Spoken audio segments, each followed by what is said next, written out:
Okay, over to you, Varun. All right, thank you. Thanks, folks, for joining today. So I think we are going to present the latest updates from our effort for the LTS branch.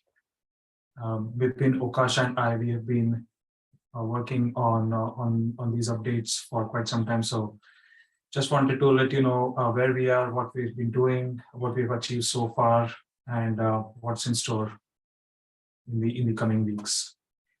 So I'm Varun Wadekar from NVIDIA, and I've been working with Bipin and Okash on this effort. Hopefully, folks have seen some activity about LTS in the past months and have some background.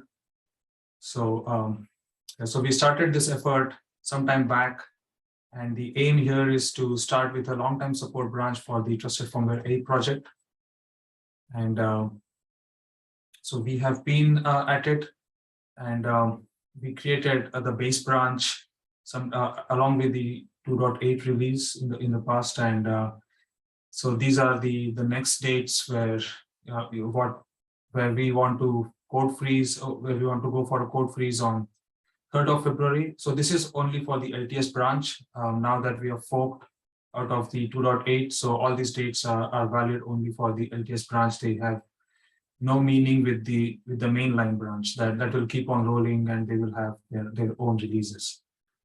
So for the LTS branch, what we are aiming to do is on the 3rd of February, we want to go for a code freeze. What this means is the patches that we have been picking so far from the mainline branch for the LTS. So we'll take a pause, and then after that date, we want to go for some deeper level of testing, make sure that the branch is stable and is a good functioning state. And then after that, we plan to release on the 17th. So tentative, it's going to take around 2 weeks. That's what we.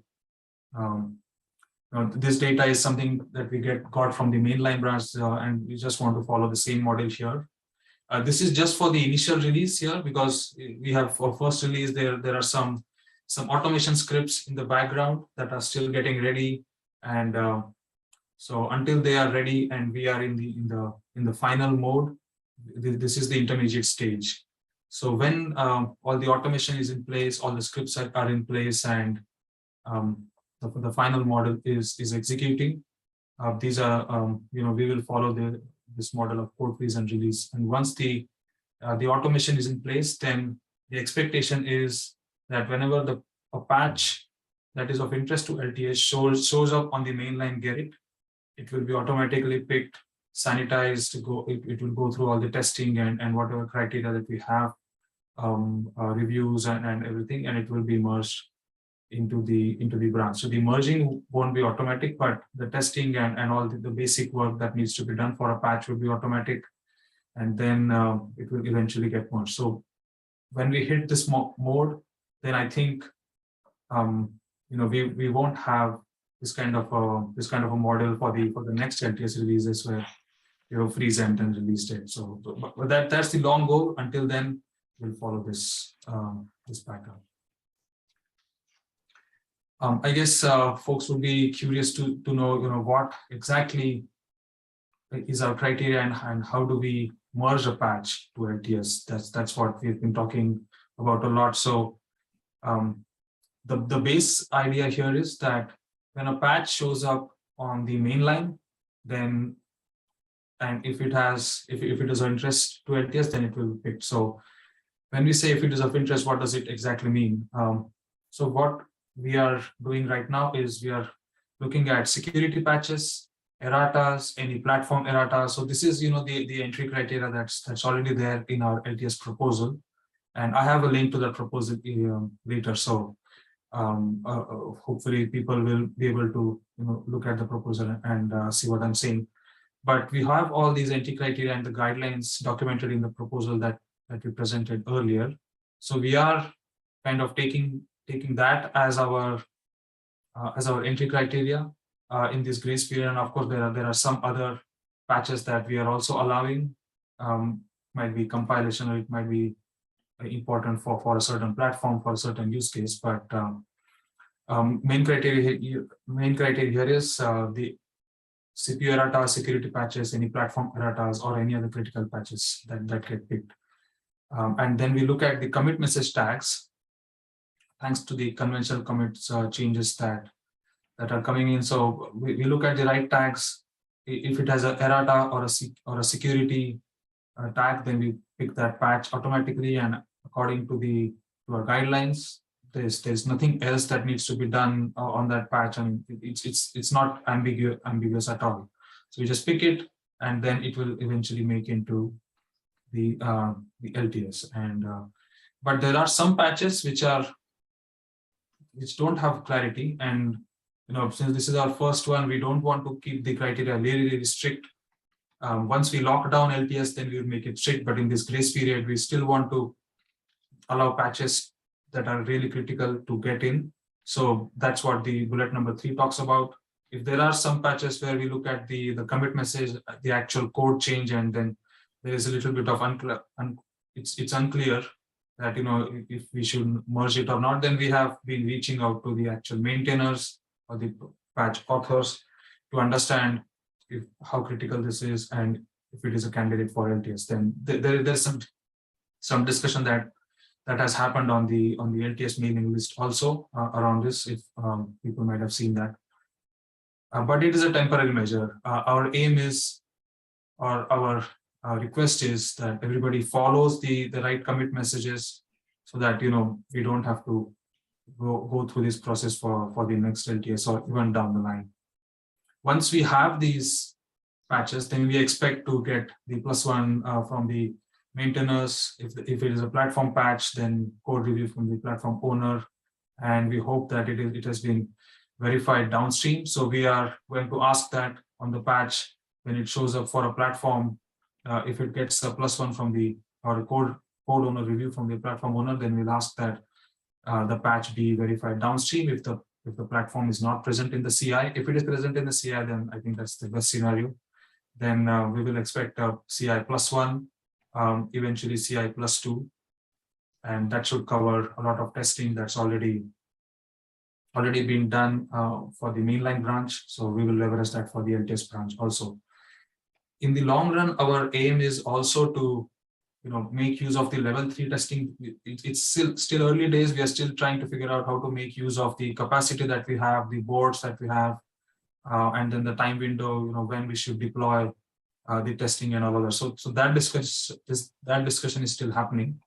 But eventually, we would also like to make use of this level 3 testing, because it gives us more testing to ensure that the patch is really stable, the branch is really stable. So if we can get this testing even before the patch gets merged into the LTS, then I think that's the best scenario, and that's what we are thinking of, and how to get there. But for now, we're just going to go with CI +1, CI +2. There are some manual steps involved over here, but yeah, we are going through it, and then we'll get the patches into the LTS. I know it's a lot to absorb, so I just want to check if there are any questions at this point. Yeah, so Varun, this automated picking of the security patches, right? So I assume you mean it will be picked only once it merges into the main branch or main branch. Right. It can't be before. That's right. So when it shows up, we will get some notification that this is something that is of interest. And then once it gets merged, then our script that Okash has written, so that script will figure out that this has been merged, so it will be picked, and then we will go through this review process, and then we will merge it. So yeah, so the triggering condition is that the patch will get merged to the main line, and then it will be into LTS. Okay. I have a question. There is a scope for the commit messages, right? There's a feature fix, build, CI, and so on, right? You mentioned errata. That's, I expect, the subject itself, right? Are you going to look at the fixes in the scope or the patches itself? So, if you're talking about the first bullet point, here we are looking at the header of the commit message. So if you look at the conventional commit tags. So we have these tags that fix, and then in parentheses, it's either errata or security. So we are looking at those, but right now we are just looking at that header message. And then, we also have a proposal for another scenario where we can add some more tags into the commit message itself, into the commit description itself. I'll get to that in a bit, but does this answer your question? Yeah, I expect that you will look primarily for the fixes, which is the scope, which is listed right in the documentation itself. It's in the commit style reset file, right? It means that's pretty much, it means nothing what is marked as a feature shouldn't go to the LTS, right? Yes. And yes, that's right. It means fix is the scope based on the documentation, which is what we will be looking for. Okay, thank you. That's right. Yeah, we are not backporting any features from mainline. Right. Thank you. All right, thanks. Okay, moving on. Well, just quick clarification. So if people were a bit confused or not sure what the last bullet point, so CI +1 is the allow CI +1 that you get through Gerrit. You can set a CI run going. The allow CI +2 is the CI +2 that Varun mentions there. Again, it's fired off through Gerrit. Level 3 testing is a daily run. So what happens today in the mainline is that anything that's merged into the integration branch, it's past the allow CI +1 and +2 and been merged. Every night, anything in the integration branch is goes through this level 3 testing, which is as Varun mentioned, is a broader set of tests just to ensure that everything works together. And I guess what Varun you're saying here is, because it's a fuller set of tests, we need some mechanism to run that on the LTS branch, because we don't have an integration branch. It's just so, and I guess we just need to figure out how often we run that. Do we run that weekly or what have you? But I just want. So what we're trying to do is reuse a lot of the testing we do on mainline, but on the LTS branch. So that's all. Yeah, thanks, John. Okay, so I've been stressing on the commit message a lot, and that has been our main tool here to figure out which patch to choose. So when we were looking at all these patches that went into mainline or are going into mainline, then we found out that there are some problems which is adding to the workload when we to the cherry pick workload, and to figure out there's some clarity that's required there. So what we have seen so far is that maybe the tags don't get used sometimes. Sometimes even though it's a fix or it's a critical patch, then the tags are not right, or if the commit message description itself is unclear. Sometimes it's just one-liner, so it's really hard to tell if it is a critical fix. So what that means is we have to go through the code, and I've been doing that just for the last few weeks. Go through the code and then make a judgment call. If it is still unclear, then reach out to the owners or authors, or even after we make a judgment call, we reach out to the owners, authors to just clarify that this is our analysis. Does it make sense? And then try to get a buy-in, a sign-off from them.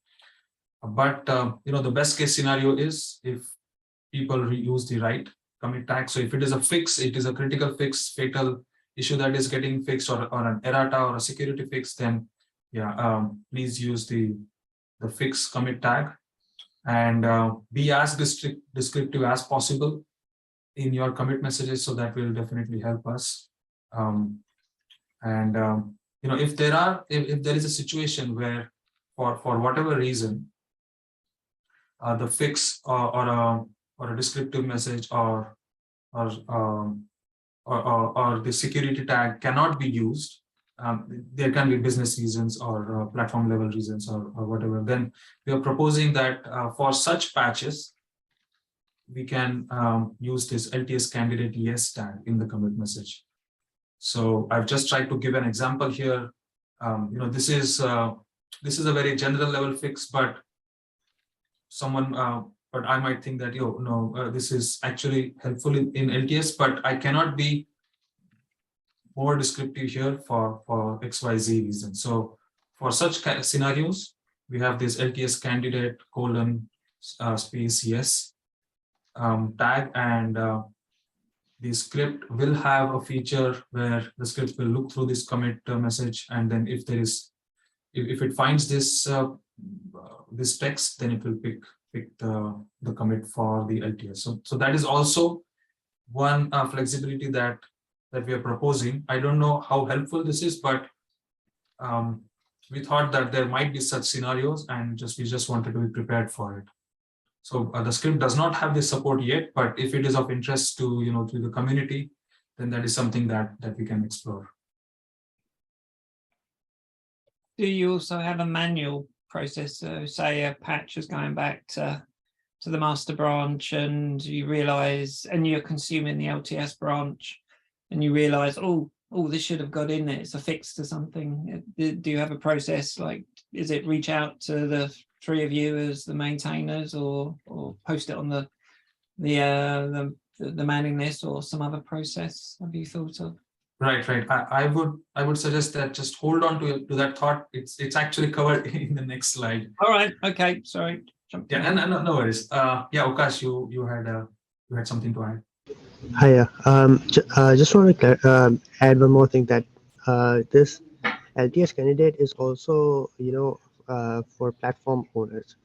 So in the criteria that is in the documentation, it's easier for, so there's a very fixed criteria for patches that will go into non-platform code that will be like ported back to LTS, but there's a little bit more freedom for platform owners, and also obviously more risk that they will take on.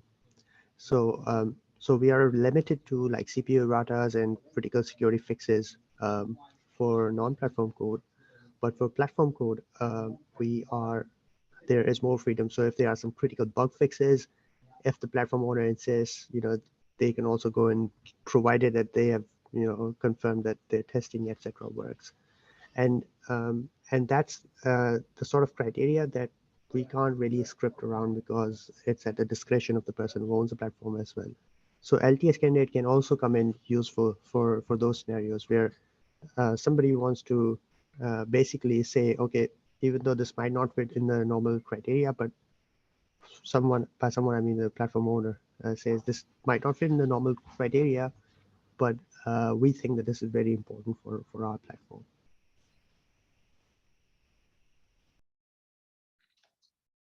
Yeah, thanks, Okash.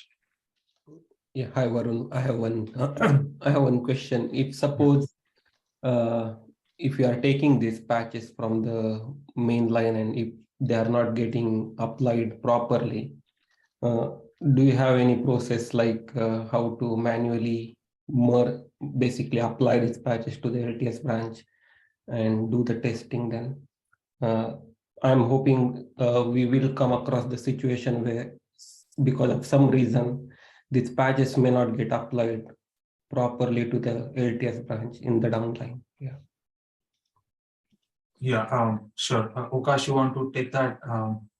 Might be something around the scripting. Yeah, sure. Yeah, that's true that in some cases, for example, if a patch doesn't cleanly apply, right? In that case, manual intervention will be needed, because we need to see whether we need to port other patches that particular patch that we want to port back relies on, or can we just change the patch itself and then apply it. And so that's where manual intervention will come in. Otherwise, we expect all the patches to, like, apart from the conflict, we hope that everything else can be automated, and the tests should cover them. Okay, got it. Yeah, thanks. And I think for the patches where we will have manual intervention, we'll definitely get a sign off from the original author, just to cover our base, so that there are no there are no obvious mistakes because of the rebase or because of the manual intervention. Yeah, because I'm hoping, because sometimes if you do some refactoring in the framework and all, and then we will do some security fixes on top of that, then these refactoring things may not go into the LTS branch, and then whatever the security fix is present on top of that may not get applied. And then we really need to see like how exactly put that fix into the LTS branch then. Yeah, that's true. I think that's going to be an interesting scenario. If there are two ways where the security fix might be applicable. First is the base patch or the base code itself needed the security fix, or the refactoring introduced something because of which you needed a security fix. So yeah, so I think when we rebase and it does not apply and we look at the patch, then definitely all of those things need to be considered, and only then the LTS patch would be applied or reviewed or merged. Just to add a couple of things here. So first, sometimes there is a security fix which requires some refactoring, and they are all submitted as part of one patch set or one topic. And for that, currently we don't have automation around it, but in the script we have got comments to actually also look at topic, and if an LTS candidate that the script thinks is a candidate comes up, but it's part of a topic, then it will look at the topic. So for that, it should not be that much of a problem. However, it is also possible that there's a patch that is clearly a candidate for LTS, but it depends upon some other patches that were submitted a long time ago. And the script wouldn't know because it wouldn't be part of the same submission or same topic. In that case, we can't do without human intervention. The other thing I want to say is in all of those scenarios, the rule of thumb is to minimize the amount of change that goes into LTS. So we will always be biased towards minimum change. Yes, yeah, got it. Thanks. Okash, do you want to touch upon the scoring mechanism that the script used in addition to this, in case of a slip through? Yeah, that's actually a good point. Thanks, Bipin. So what we have is, like Varun mentioned, the script basically looks at the tags like in the subject line. It also looks at the content of the diff itself. And in case of, for example, CPU errata, it expects certain macros to be present as part of the diff, as part of the lines that were added in the diff.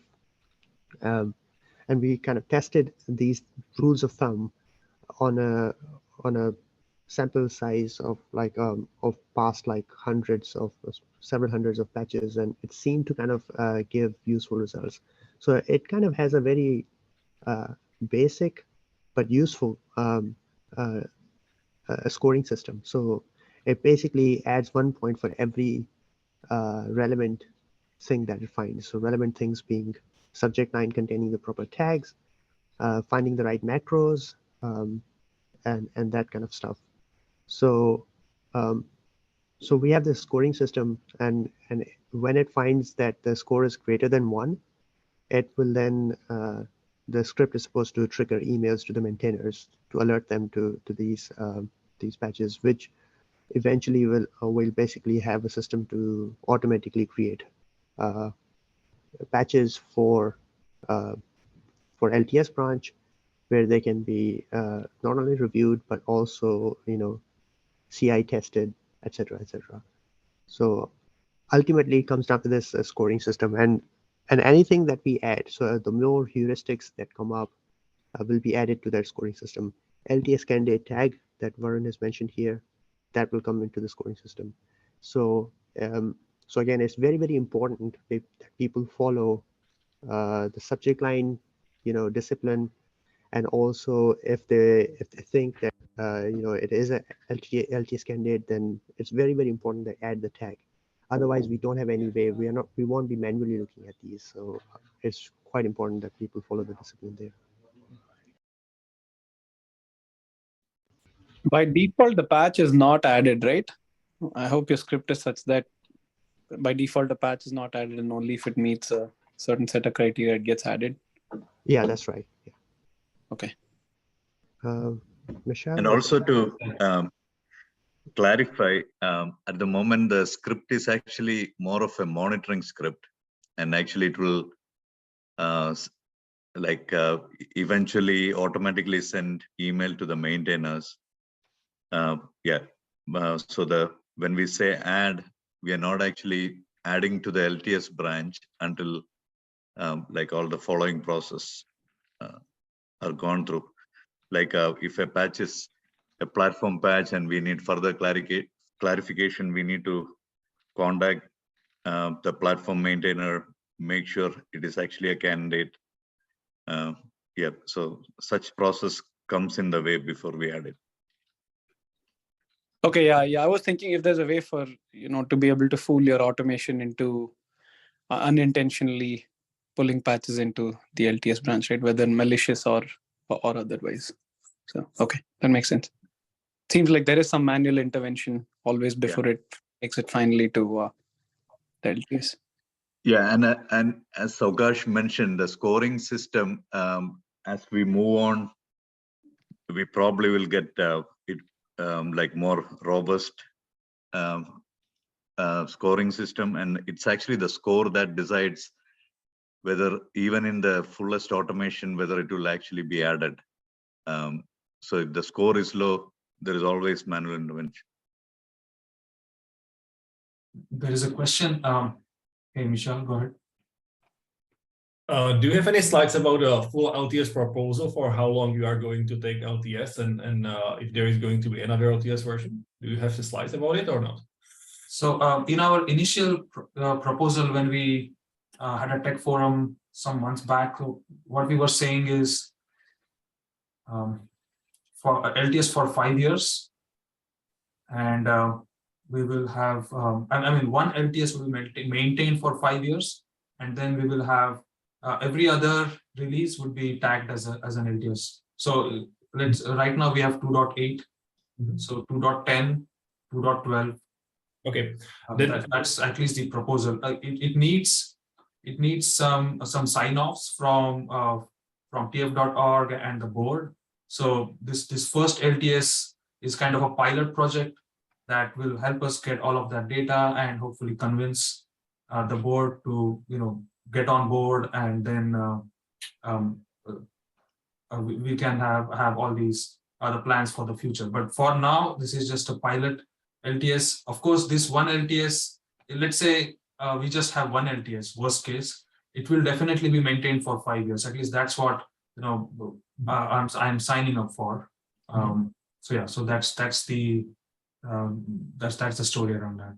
Okay, then based on experience from the Linux kernel, I think that the LTS candidates double point yes, it's pretty much something what you shouldn't use, right? Because in the 2-3 years from now, the yes pretty much doesn't help you, right? It could be a fix done from 3 years from now, which can be applied to a couple of LTS, which you need to maintain. It means instead of yes, you should really just putting also or helping you just to say which LTS version you are going for. It means there should be, imagine that you are in the 2.12, right? And there is a fix which is applied for the 2.8, 2.10, right? It means there should be pretty much, it should be a list of the LTS version which you want that patch to be applied, because it will help you much more. If you say yes, then you have to go to the first one, next one, just to find out where that issue or that feature has been introduced and what exactly you are fixing. It means I think that instead of saying yes into LTS candidate, you should say the version which you want that patch to be applied. Right, but then this is the option that we are giving to the patch author. So we should always assume that the author of a patch might not even know or might not have a clear idea as to which all LTS versions this is going to impact.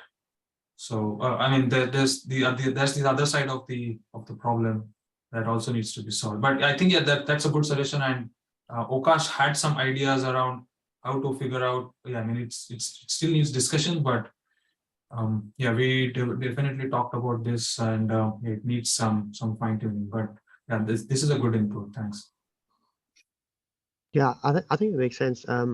So at any point in time, we have maximum of 5 LTS branches.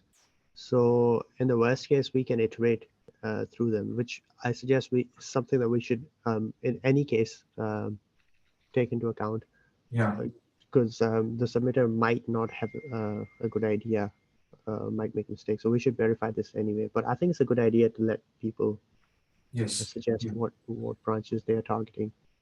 Yeah. So something we can definitely, useful feedback we can take into account. I think we should update our specs accordingly. Yeah. Yeah. I'll make that change before I send the slides out. All right. Moving on. So yeah. So Joanna, hopefully this answers your question. So as a patch author, as a platform maintainer, as a submitter, how do I ensure that my patch enters the LTS branch? Of course, there's all these entry criteria and automation scripts and all these tags. But let's say I forget, or so what do I do about it?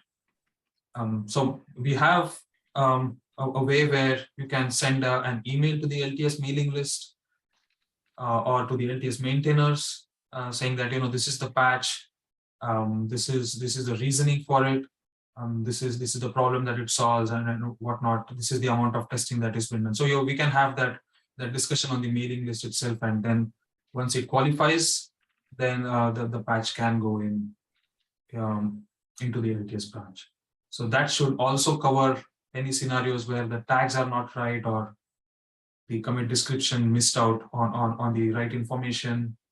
Let's say we go ahead with the proposal to add the version, to add the LTS version where this should be applied. So something was missed over there. So hopefully this should mitigate that problem. Sounds good to me. Okay, great.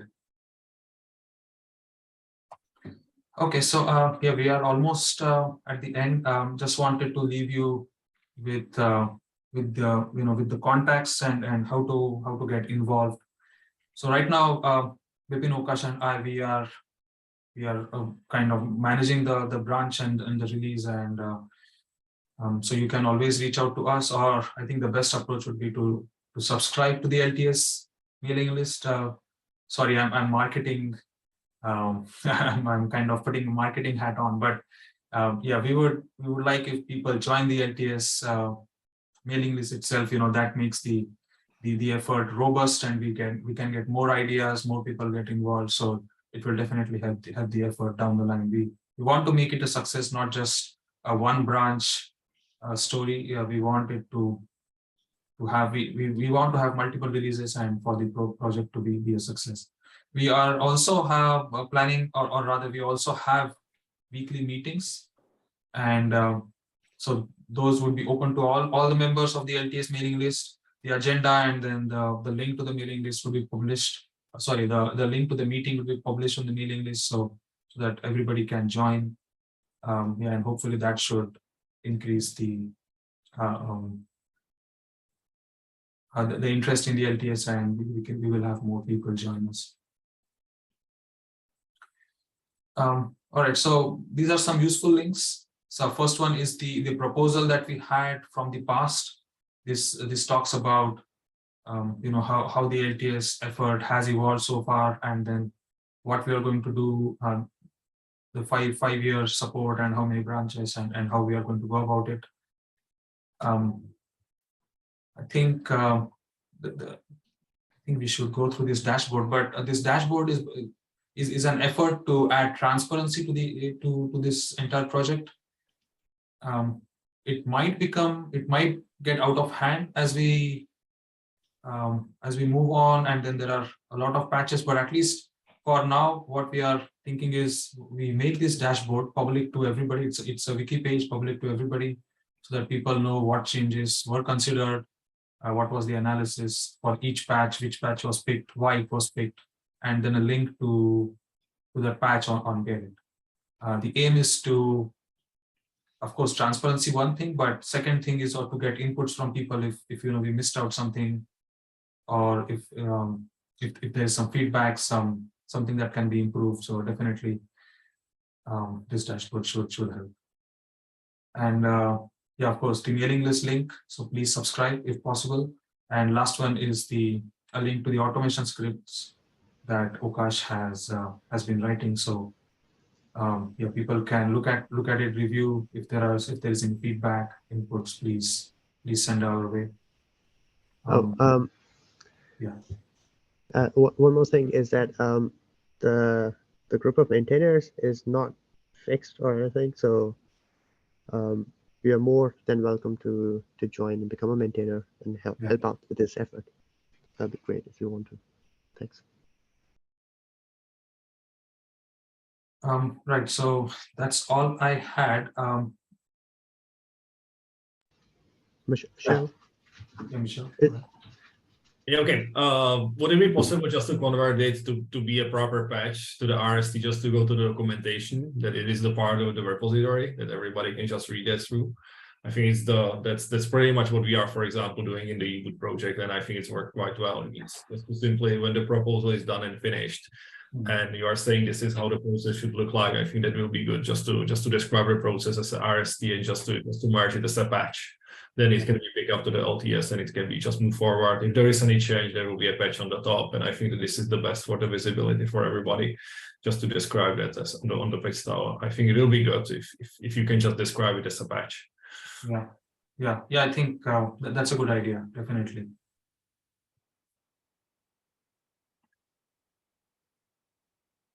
So we have some time. Are there any other questions? I think Okash, did you want to go through the scripts, or should we go through the dashboard one? I think dashboard. Okay. Yeah, I think dashboard will be interesting. Just to give an idea, sort of exercise that we go through. Yeah. Hopefully the page is still visible. Yeah. Okay. Thanks, John. So yeah, so this is the page that we have created. And here again, there's a link to the proposal, and I've tried to summarize the guidelines and our entry criteria. And the list of all the patches that have gone into mainline after the v2.8 tag. And then there is an explanation for each of them, and a link to the patch on Gerrit. So people can see here that there have been a lot of patches that we have not picked up because it was just general bug fix. It was not a critical one. No security, no errata fix. So that's why we just left it and moved on. Then there were some patches where we were unclear. For example, I'm going to highlight. I hope it shows up. But the patch for the 4-key secure boot failure resolved, that was for an NXP. That was for the NXP platform, and then it was a bit unclear. So we reached out, and then it was deemed critical for the LTS, so we picked it up. So that's how some of these other patches have also been picked up. But this I've made sure that this list is up to date as of yesterday night, my time, GMT, I think 6 p.m. yesterday. So yeah, so this page is I would say pretty up to date.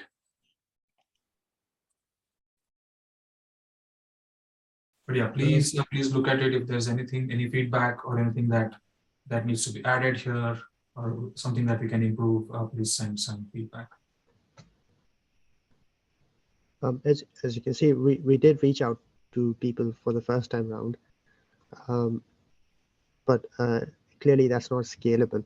Yes. So going forward, we will be relying on either communications from on the LTS mailing list or on the tags and things like that. The other thing is that there's this what we call grace period, which is like from the point where the November branch is created until the first week of February or first Friday of February when LTS is frozen. So in that period, there is a chance to get more of fixes get in. Obviously, no new features, but any fixes, critical fixes, example, once LTS is locked, then our criteria becomes quite strict, and we are only focused on severe errata and critical security fixes. Of course, that can change. The criteria itself can change depending upon how everybody else feels. But there's this kind of period where more changes can get in, and we are more kind of active on the mailing list as well, and kind of discussing this more actively. But once it's frozen, then we rely more on the fixed criteria that we already have. Yeah.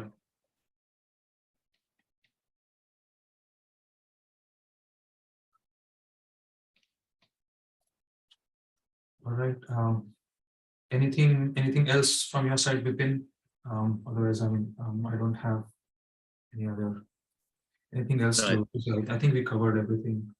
Yeah, we covered everything. I just have one basic question. Yeah. I hope it has not been covered. I'm wondering about the scalability in the sense that that's the first try with v2.8, but then there will be v2.9, v3.0, and so on. So this patch review will have to be done for each and every release that was made for LTS, right? For example, when we reach v3.0, this review will have to be made for v2.8, v2.9, and 3.0. Is it? You're talking about this page and what's happening over here? Yes. Yes. This patch by patch review. Right. I understand. I mean, yeah, this is just the pilot, and we wanted to make sure that people understand what's happening. It's not something happening behind closed doors, so we wanted to open it up, and definitely it's not scalable, as you said. But since it is the pilot and this is something that we are doing for the first time, so we wanted to put as much information out as possible, and then as we move along, and then there is more trust, more confidence, then definitely we can revisit this approach, and yeah, maybe just look at the patches. Yeah, I don't know. I mean, we'll have to decide at the point when we have more data. But yeah, I understand it's not scalable. So, but it will change. It will evolve for sure. So I'm just wondering how sustainable it is for one person to actually do this review. So you did it for this release. Moving forward, where there will be, I don't know, 3-4 LTS releases in the wild, this patch review looks to be a burden, right? Right. Just one addition. I mean, it was not just one person. All of us, 3 of us, the maintainers, we reviewed all of it. It's just sure. Yeah. There are 2 things, right? So one is this grace period that we are talking about, and then there is after the freeze, right? So after LTS is frozen, we won't be doing this. So during the grace period, we don't have a fixed criteria. We're kind of open to discussions. It's subjective. So that grace period will only apply to one branch, which was the most recent branch. Once that branch has been frozen, that's locked down, we won't have that more subjective phase. So that will be only for one branch every year. So the amount of work for that will be the same that was this time round. But once we have more branches, then obviously the fixed criteria will come into play, and that we are planning to offset using more and more automation as we go. And for that, we need to develop more and more reliable heuristics, which we hope to arrive at those heuristics by doing it ourselves manually in the first pass. Yeah, I think that's what I was trying to say here, that the end goal or the best option would be that we have a mainline release, and then immediately in a day or so we have the LTS release. So we don't have these code freeze dates or release dates anymore. That would be the best case scenario, where we have the automation scripts running really well. We have all the heuristics. We have patches with the right commit messages and all the tags and everything. So I mean, there won't even be a grace period required if we reach that one. But that's just a floating idea, and then we have to see if or how we get there. You're on a learning curve, aren't you, at the moment? And Yeah. and I mean, this is for TFA at the moment. So in Q4, we're now, the next release that might be the probable candidate for the next LTS. Maybe we've learned something over the coming intervening months. And then also, I mean, this isn't just for the TFA. Eventually, I can imagine other projects managed by trustedfirmware.org may well want to adopt an LTS strategy, given where they are from a maturity level. And hopefully other projects can learn from this and adopt the same scripts and things like that. But there may well be differences. I guess we won't know that until we try to branch out into other projects. But for now, this is definitely you're on a journey, you're not at the destination. Yeah, definitely. Yeah. So I have a point to add. So this table where we have all these patches that are considered or to be part of LTS or not. This is not like not an effort that we do closer to the LTS release. As a first LTS release, yeah, we had more of this come in, but from now on, there will be more automation, and actually the monitoring process will capture the ones that are considered, and actually with all the process like feedback from platform owners and all that.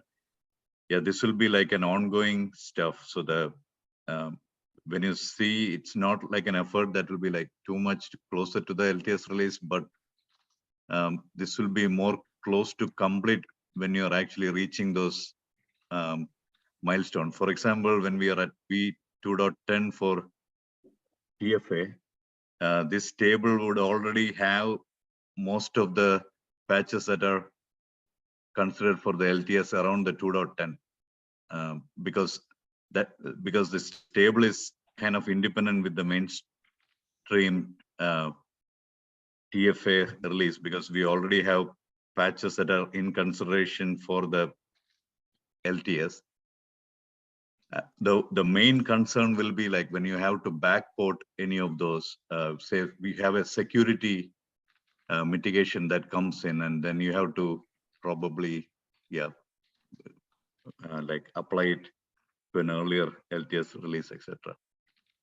That will be the only exception for a frozen LTS branch, right?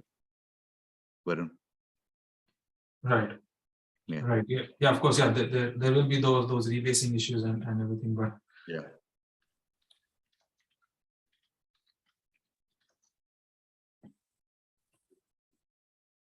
So just a comment from me from a TF.org point of view, and thanks Varun, thanks Okash, thanks Bipin for making this happen. I think that's a great step for the community, first and foremost, and for the project,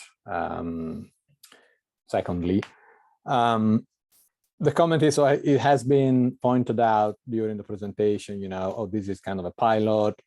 We are trying to raise momentum and engagement, because then we hope that the project board will do something, or the project board will take care. That's an option.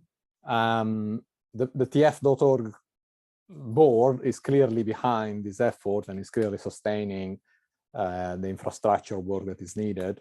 But in order to make this long-term, not just for 2.8 release, but like we said, the goal would be detach one LTS branch every year, like the kernel. The TF.org project is not the kernel, and we would need way more engagement from the ecosystem and from all the ecosystem players, really, to help sustaining this effort. The board itself can help a little bit, but as things stand at the moment, the board itself could not, take the responsibility of maintaining 5 concurrent branches in the future on its own. So it really has to be a community effort, like the one we started. We really hope that more and more partners would stand up and contribute. The contributions can be in whatever form. I believe, it has been said, it's not written in the stone that the maintainers only have to be Varun, Okash, and Bipin. It's not written in the stone that, other people can join in, collaborate. There are various ways that the collaboration can take form and can take place. So just be on board with that. If you like the idea, if you would like the LTSs to be long-term and to be, a repeated effort next year and the year after, and so on and so forth, just get in touch, start to collaborate. The guys here have been amazing. They put this up together themselves in 3-4 months. So still lots of work to be done, and just be part of the journey, really. That's all I wanted to say.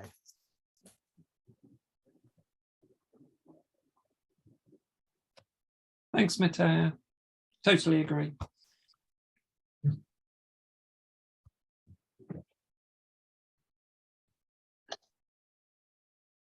You guys got any more? I mean, we've got 5 minutes left. If not, we can terminate the meeting, but I'm not hearing anything.